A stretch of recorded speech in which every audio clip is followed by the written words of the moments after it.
What's up, guys? It's Sava from SOS Kitchen. Are you ready for the best frijoles charros you've ever made? If you're not familiar with them, frijoles charros are Mexican stewed beans, usually with some sort of pork in them, and today we're using bacon. Really, how do you go wrong with bacon? As always, the recipe and ingredients will be in the description box below, but let's get started. We are going to really roughly cut up some veggies. I'm dicing an onion and just cutting a serrano in half.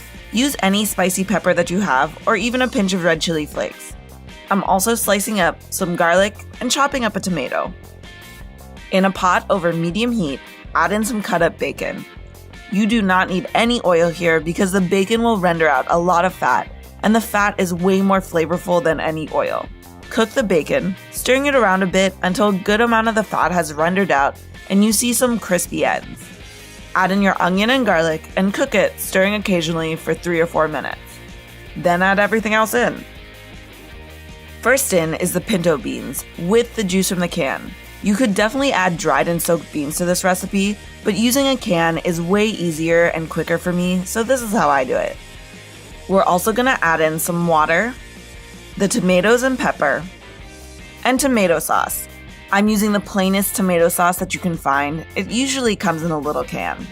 I gave it a stir and then added in our spices. I'm using cumin and oregano. Crack in some black pepper and throw in a vegetable or chicken bouillon cube. Don't add any salt because the bouillon and the bacon will add all the salt you need. Turn the heat to low, put a lid on it, and let everything simmer together for at least 30 minutes and you're good to go. These beans are so good by themselves, or serve them as a side to your favorite dinner. They're rich and bacony. I'm eating this bowl with just a warm tortilla and I couldn't be happier.